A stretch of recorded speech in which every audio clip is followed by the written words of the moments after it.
မ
We'll be right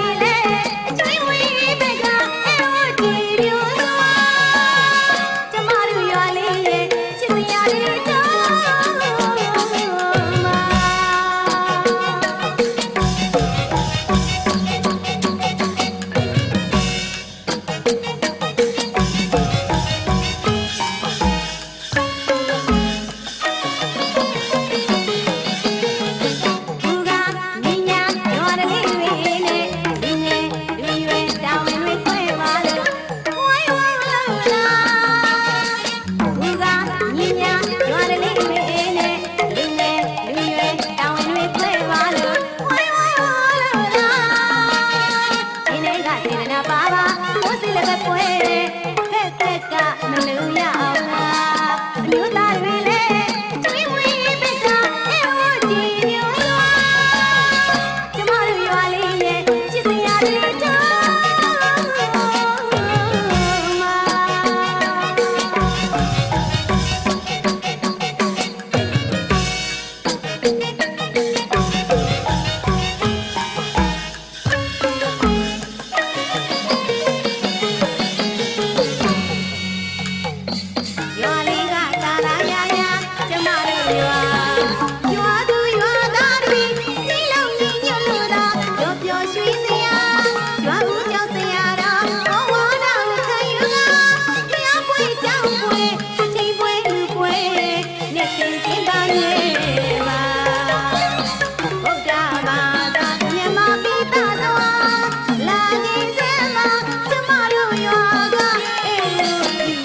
ကျွေဝတို့တဲ့စေတာညာဝီနီစပါးနဲ့ဆန်ရည်ချွေကောင်းမှုကုသိုလ်များထမနာပြုဖို့ငွေမရှာစိတ်ရွှေရတနာနိုင်ကြည့်လေလွန်ကအချင်းဂရိဂရာအတိုင်းမသိပဲပြန်ပါစမ်းမလက်ပါတစေပလေးမြောက်စာပွားကြောက်တဲ့ဗရမများပြင်ဆင်ထားလူတိုင်းတ၍ရစေသာဝိနေယဆွေတဟာတသိမှာဘေးရကင်းစင်ကွာတေဝေစွာကေဟာတွင်မှာချက်သေးလေးစေမချလမ်းကြပါစေပန်းတွေတရံပမာချမ်းမြကားလေးဆန်းရင်လျက်ပြအေးစစ်စစ်နဲ့လူအများကိုစိတ်နှပါထူးထူးခြားခြားရွှင်လန်းဘဝဝမ်းအစင်ချမ်းသာအိုးအိဆာတရားပြေဝကြနိုင်စေဖို့ဒိတ်ချမ်းဒီမှာစုကြည်ပန်းစင်သာ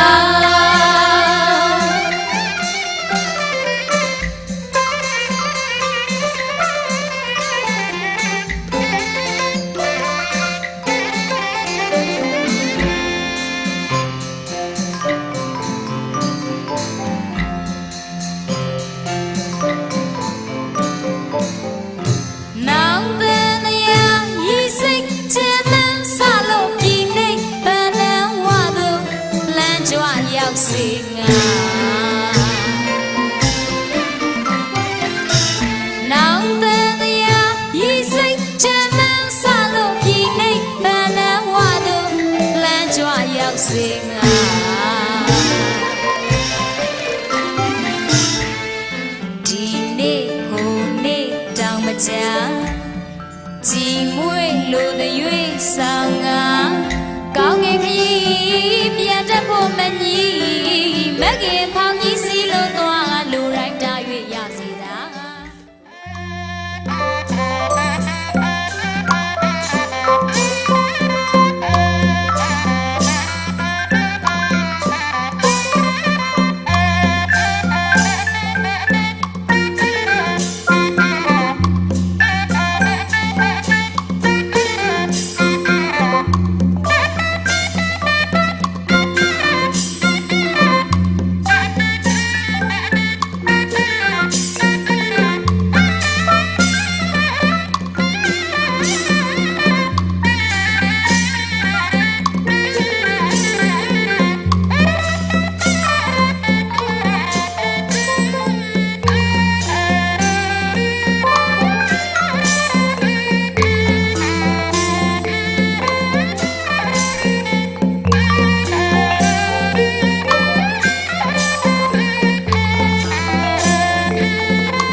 ရွာ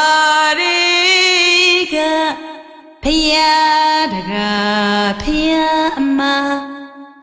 ကြောင်တကားကြောင်အမတရားနာကြွားကြပါတရားနာကြွားကြပါ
me te ya me lu ba wa ye phi me e ke mo cha ko la ta nya ko be ya cha me wi pa ta na ko a thau ya me te ya ko le na ya me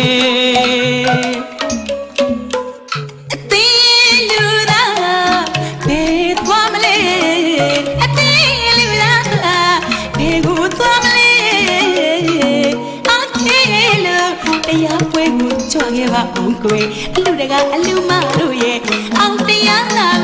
chua ye ba ông quê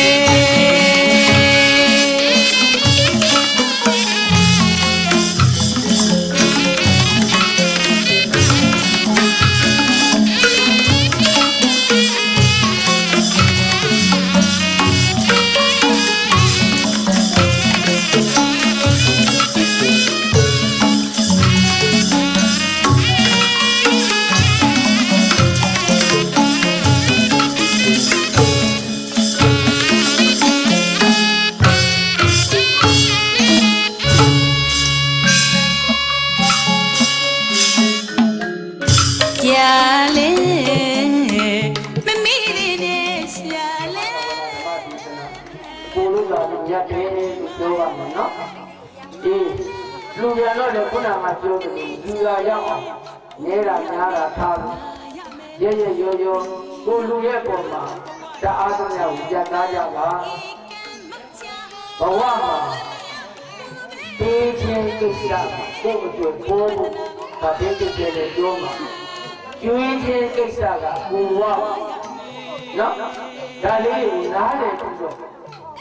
စိတ်ထဲမှာဘလောက်ပူလို့သွားတော့အေးရင်တော့လောကမျက်စိနဲ့ကြည့်ရင်ကိုယ့်လက်ကထွက်တာရော့တာလို့ပြောမှာ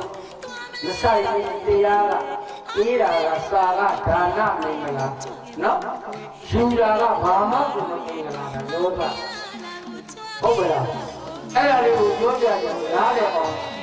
အကြမ်းကိုရှင်းရှင်းပြောတယ်လူလာလို့လည်းထထပြီးသူငွေလေးတွေပေးတယ်ငွေပေးတယ်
ခေမံဘေးရန်ခတ်သိမ်းရှောင်းခွာတိမ်၍အင်းငိမ့်သာယာချမ်းသာလာပါ၏ဣဒံတရဏဤဘေယတရားသံဃာဖြင့်သုံးပါအစုံမြတ်တရဏဂုံသည်ဗုဒ္ဓမံလူပြည်နတ်ရာလောကရတွင်ဆက်ဆံမသွေမြတ်လာပါ၏ဣဒံတရဏဤဘေယတရားသံဃာဖြင့်သုံးပါအစုံမြတ်တရဏဂုံကိုအာဂမယုံယုံကြည်ကြည်ယုံယုံသေးသေးလေးလေးစားစားဖြင့်ကိုယ်ပဲစည်းကပ်ခြင်းတို့ရောက်ကြကုန်သည်ဖြစ်၍တတ္တာပေါင်းစုများစွာတတ္တဝါတို့သည်သဗ္ဗဒုက္ခဇာတိအစာများလာတောင်းပြောင်းဝိတုကာပေါင်းတို့မှာပမုဇ္ဇန္တိမုတ်ချမသွေလွတ်မြောက်ကြရလေကုန်၏ဤသို့သုတ်တန္တာပိရကထုဒ္ဓကနိကေဓမ္မပဒဒေသနာပါဠိလာရှိသည်နှင့်လျော်ညီစွာဒီနေ့စကိုင်းတိုင်းရမပင်မြို့နယ်တန်တော်လဘူကြီးရွာနှင့်တကွအခြားသောရွာတိတိ၌မိတင်နေတိုင်းကြကုန်သောအလုဒကာလူဒကမာပေါင်းသူတို့ကောင်းတို့၏ဆွေမျိုးမိတ်ဆွေသင်္ဃဟဂုံကျေးဇူးရှိကြကုန်သောအဖိုးအဖွာဦးကြီးဦးလေးတို့ကိုအမှုထားလျက်အဖဦးအောင်ပိုင်အမိတော်ကြီးညွတ်အဖဦးကျော်ဝဲအမိတော်တင်ဝင်းတို့ကိုအမှုထား၍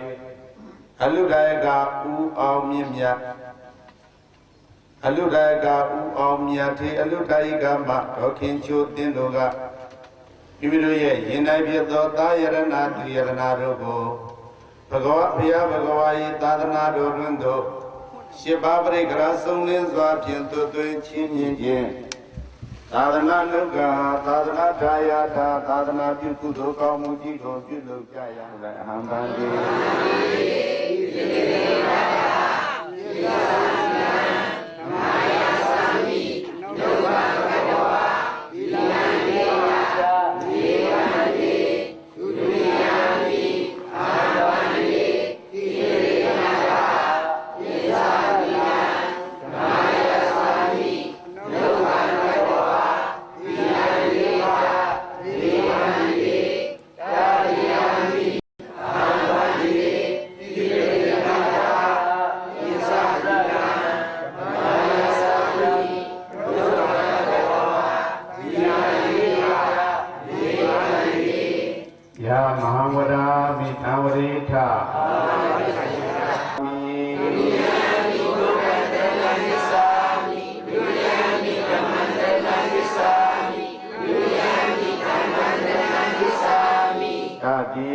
ဗုဒ္ဓံတရဏံဂိသာမိတတိယံပိဓမ္မံတရဏံဂိသာမိတတိယံပိသံဃံတရဏံဂိသာမိတတိယံပိဗုဒ္ဓံတရဏံဂိသာမိတတိယံပိဓမ္မံတရဏံဂိသာမိတတိယံပိသံဃံတရဏံဂိသာမိဣသရဏကမဏံပရိပုံနာ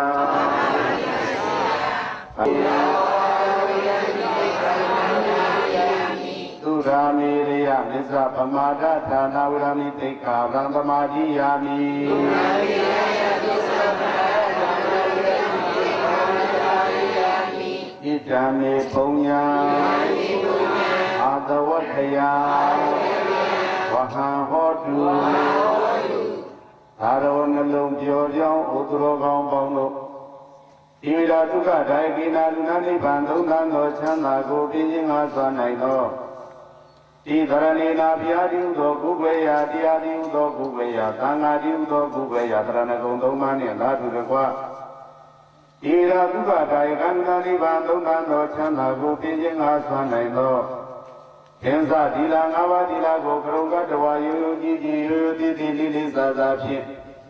မကျိုးမပေါမပြောင်းမကြရအောင်ကောင်းစွာတိမ်တိမ်ဆောက်ရှောက်ခြင်းကိုပြုကြ၍အပမရိနာမမိမလျောမပေါ်မဆာသောတတိတရားဖြင့်သေကတရားသီလသမာဓိပညာသိက္ခာ၃ရပ်ကိုအံပါတိထလူစီကိုငါပြည့်စုံအောင်အားထုတ်ကြကုန်လော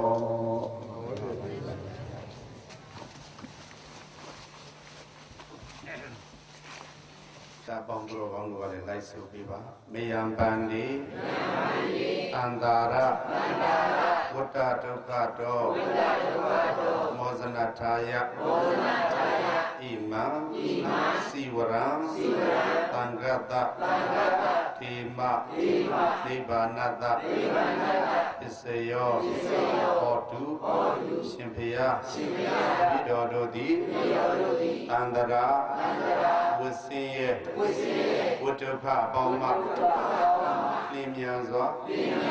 ထမြောက်ပါရခြင်းအကျိုးငါဤသင်္ကန်းကိုဆက်ကကံပါဤကောင်းမှုသည်လောကီလောကုတ္တရာအောင်ယူချမ်းသာဖြာဖြာနှင့်တကွနိဗ္ဗာန်ဤအာကြည်သောအထောက်အပံ့ကောင်း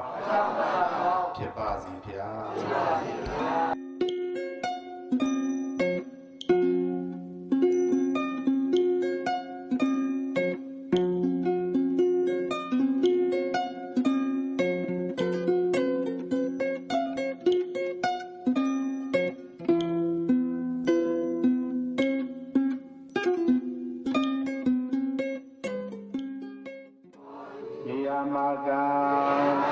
တရားတတိတော်မာတို့ဤဣဒံပုံညာ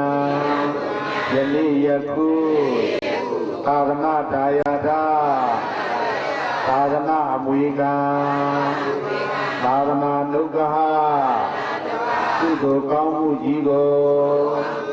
ပြုလုပ်ကြရာအခါသမယ၌အကျိုးအနေအားဖြင့်အမတဒါနာသမဒါနာသမသဝနာသမဒေသနာသမနုက္ခကုသိုလ်ကောင်းမှုကြီးသည်လက်ခဖလားညာနာသာလက်ညာပူညာဤပစ္စယောရရာကြောင့်သောပံကောင်းသည်ဟောတုစင်စစ်မတွေဖြစ်ပါစေတည်းဣဒံမေဘုံညပါကသဗ္ဗတတ္ထာနာ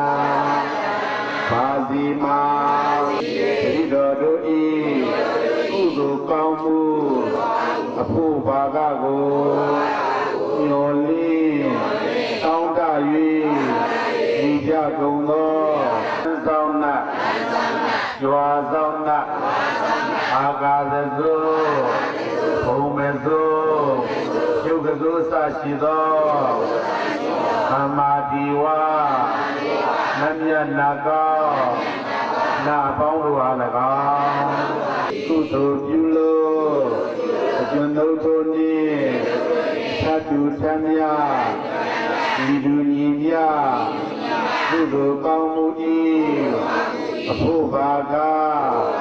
အဝဝကိုရရှိကြ၍ဝမ်းမြောက်မှုမောသာဓုနုမောဒနာဟောဆိုနိုင်ကြသည်မုတ်ချမသွေဖြစ်ပါစေတည်းညဝေအောင်အာလုံးသရဏအမြလူတော်မူကြပါကုန်သောသာဓုသာဓုသာဓု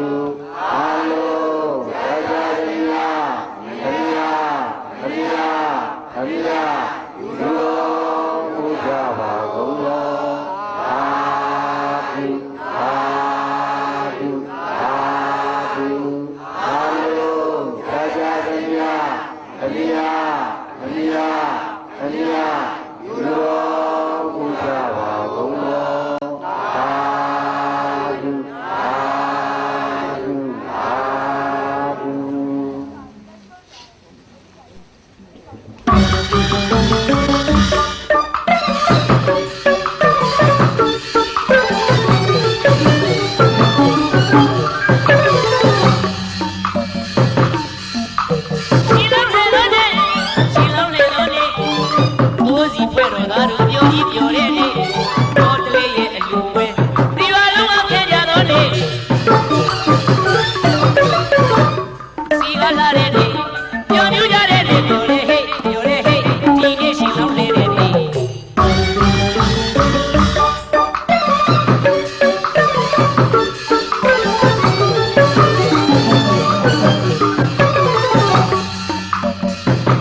လ လာကြီးပြိုင်နေနေ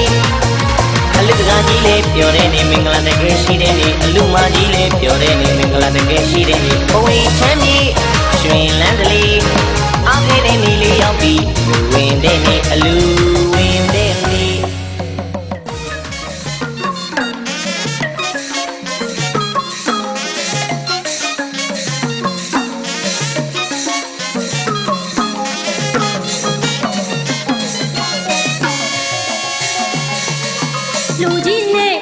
လူကြီးနဲ့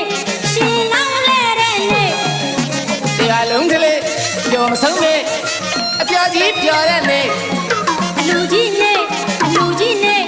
ရှင်လောင်းလဲတဲ့နဲ့ တရားလုံးကလေးပျော်မဆုံးနဲ့အပြာကြီးပျော်တဲ့နေ့ ရှင်လောင်းလေးများတဲ့စီကညီလာပါပဲ တရားလုံးလည်းပြုံးပြုံးရွှင်ရွှင်တို့တော်ရွာတလေ ရှင်လောင်းလေးများတဲ့စီကညီလာပါပဲ တရားလုံးလည်းပြုံးပြုံးရွှင်ရွှင်တို့တော်ရွာတလေ မင်္ဂလာပေါင်းတဲ့ပြင်စင်လံပြောင်းတဲ့နေ့ဘိုးဘွားတို့ရိုးရလူပွဲနေ့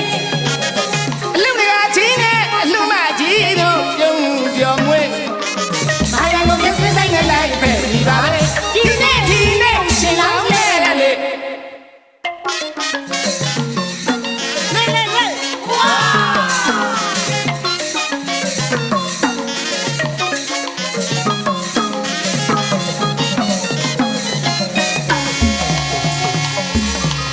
တို့ဝိုင်းပြီးတဲ့ကိုကြီးတို့ရဲ့ဆိုတဲ့ချင်းတန်တွေ အပန်းချက်ဆက်ခွင်းနဲ့ဆရာကြီးစီပြောတဲ့ဝေး အမျိုးသမီးကလေးများတဲ့စီကညီလာတယ်လေ ကာလာတို့ဝိုင်းဝန်းကိုကြီးပြောလို့လာနေသူမြတ်တဲ့အလူမို့တွေအချီလို့မကုန်နိုင်လေ အလူတကာကြီး ရပါ အလူတကာကြီး ပြောပါ တ ဦး ပိတ်ကြီးပိုက်လို့ပျော်ရွှင်ပြီး အလူမကြီး ရှင်း အလူမကြီး ပြောပါဦး သင်္ကန်းကိုပိုက်သားနောက်လိုက်ခါမိသည့်တွေတပုံကြီး ချစ်သားမောင်ကမြင့်ကြီးအထက်မှာရွှေကြီးကလေးကိုစောင်း ချစ်သမီးငယ်လေးနာသာလူသာအာရပါရလူနေတာလူကြီးနဲ့ရှင်လောင်းလဲတဲ့နေ့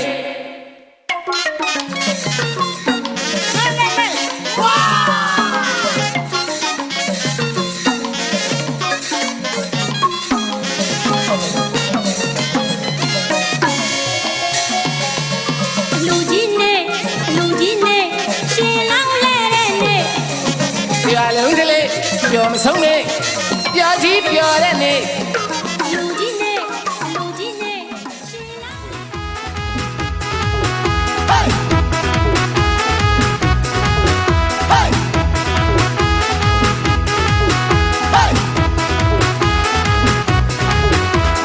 ဒီရောက်ရွှေစင်းနဲ့ရွှေမင်းသမီးလာတို့ရွာလူမစုကွန်းအောင်ကိုင်းလာပြူကဘာကျော်များမြန်မာအာရှတလွားမော်ဒယ်မေရီရှုံးလိမ့်မယ်ဓမ္မမြည်နေကြီးချမ်းတော့ရွှေလန်းလေးပေါ့လဲရင်ရွှေရင်ကျော်ပြေးမဲ့တမောမောအလူမြေတလင်းရွှေရောင်စင်းရွှေသရာတွေဝင်လို့ပေါ့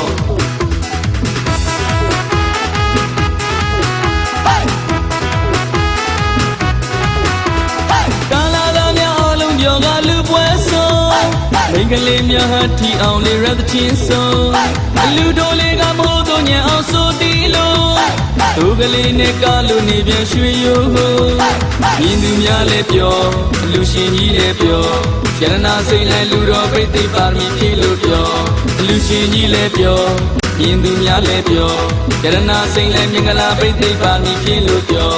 မတကြီးကလည်းရွှေအောင်စင်းနဲ့ဆံဝကြီးကလည်းရွှေအောင်စင်းနဲ့ရွှေတရားတွေရွှေလူဝင်းတော်ရွှေလူကြီးရဲ့လူရှင်ပေါ်ကာလာသားများလည်းတော်တော်ချောတယ်သူတို့လည်းများလည်းတော်တော်လာတယ်ရွှေလူကြီးကမြင်မြင်ဆိုင်ဆိုင်အားလုံးကြီးကငေးလူငိုင်း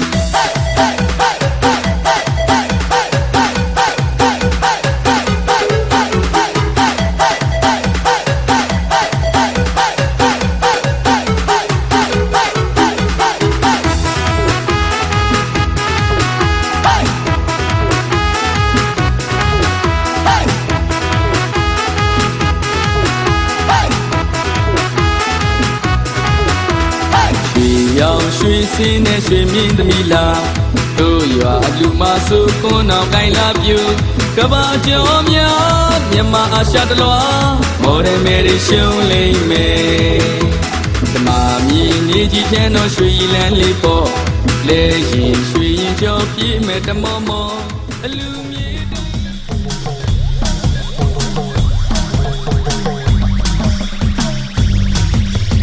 ဟိုရှိကပြောတဲ့ကြညီရဲ့ရင်တို့ဆိုင်နေလားဟိုရှိကပြောတဲ့ကြကိုပါဆိုရပါရဲ့လားဟိုရှိကပြောတဲ့ကြညီရဲ့ရင်တို့ဆိုင်နေလားရှင်ကိုရှောက်ပါလို့နောက်ကိုတဲ့မျိုးလိုက်ရင်ရှင်ကိုရှောက်ပါလို့နောက်ကိုတဲ့မျိုးလိုက်ရင်မျိုးလိုက်ရင်တွေ့ရမှာတို့ကဝိုင်းတဲ့ကိုတို့မျိုးလိုက်ရင်တွေ့ရမှာတို့ကဝိုင်းတဲ့ကိုတို့ဟိုရှိကကိုတို့ရင်ဟိုရှိကကိုတို့လေးချမ်းသာစီကြောင်း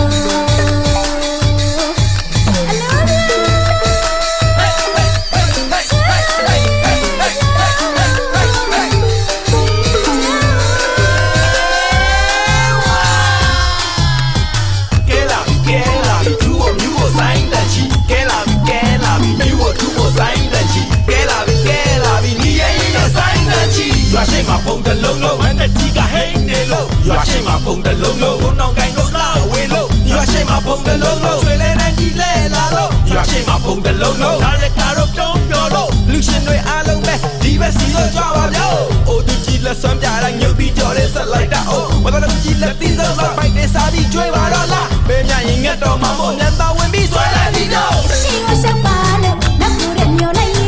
ရှင်ကိုရှောက်ပါလို့နောက်ကိုတဲ့မျိုးလိုက်ရင်မျိုးလိုက်ရင်တွေ့ရမှာတို့ကဝိုင်းတဲ့ကိုတို့မျိုးလိုက်ရင်တွေ့ရမှာတို့ကဝိုင်းတဲ့ကိုတို့ဟိုရှိကကိုတို့ရင်ဟိုရှိကကိုတို့လေးချမ်းသာစီကြောင်း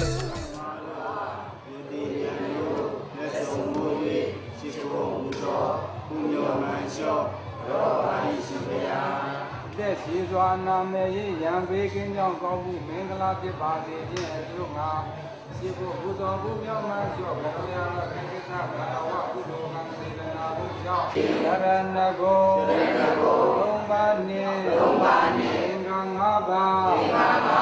ပြည့်စုံသောရိယာသီလကိုလုံးခံယူသောက်တည်ကြပါကုန်၏ဘေးရန်ခတ်သည်ငြိမ်းတော်မူပြီးတော့ချမ်းသာကြပါစေဒီတုပစ္စယောဒီတုတကူတွေနဲ့ချမ်းသာကြပါစေတို့အလူခတ်သည်ဘေးရန်နာပစ္စယောတကူတွေနဲ့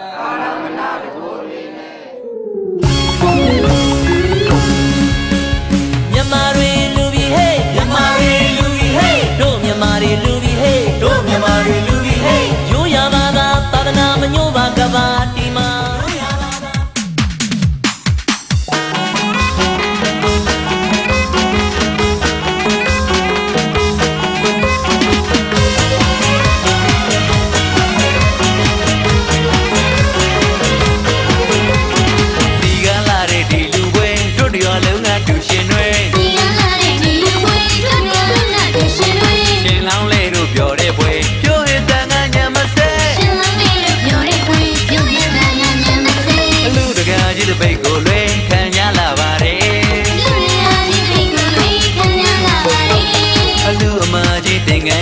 ချက်တည်ရှိလာတယ်လူမလေးဒီကချက်တည်ရှိလာတယ်ရှင်လောင်းလေးကမြင်မောင်မှပြုံးလို့ပြောနေရှာရှင်လောင်းလေးကမြင်မောင်မှပြုံးလို့ပြောနေရှာနာတာလေးရွှေလေးစီလို့ကြည်နူးနေပြန်တာနာတာလေးရွှေလေးစီလို့ကြည်နူးနေပြန်တာမြင်ရသူအားကြတဲ့ပြုံးမဆုံးလာတဲ့ဒီလူပါမြင်ရသူအားကြတဲ့ပြုံးမဆုံးလာတဲ့ဒီလူပါတို့ဒီအားလုံးပြီးဒီပုံကကိုယ်ရလောက်တဲ့တို့ရလူဝဲပါ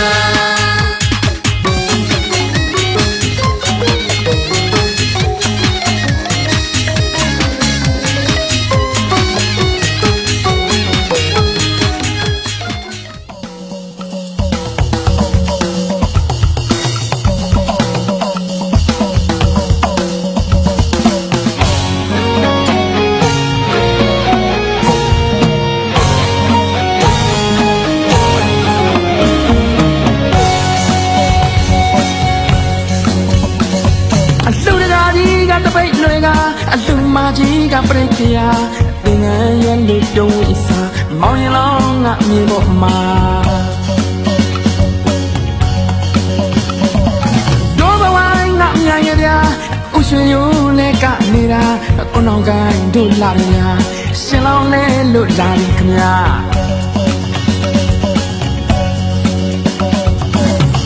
ဟောကြည်လာလားကြည်လူစရာလူမင်္ဂလာထမေချောင်းစီမောင်တီနိုးသာရောက်လာမြမရွေးကုသိုလ်ပါတာရှင်ကျူရဲ့အလူပါမိမဆူတွားအလူပါတာရှင်ကျူရဲ့အလူပါမိမဆူတွားအလူပါဘာဝနာများပွားတာပါအလူတော်လူတော်လူတော်မင်္ဂလာ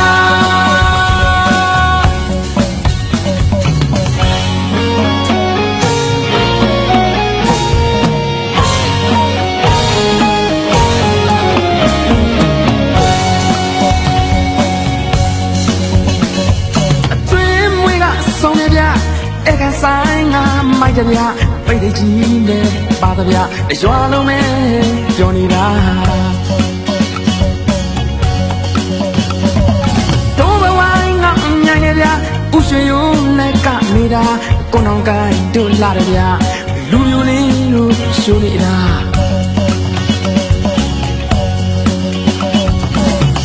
ဟောကြည်လာဗျာကြည်လူစရာလူမင်္ဂလာထမေချောင်းစီမောင်တီနိုးသာရောက်လာမြမရွေးကုသိုလ်ပါတာရှင်ကျူတဲ့အလူပါမိမဆူတွားအလူပါတာရှင်ကျူတဲ့အလူပါမိမဆူတွားအလူပါအဝနာများပွားတာပါအလူတော်လူ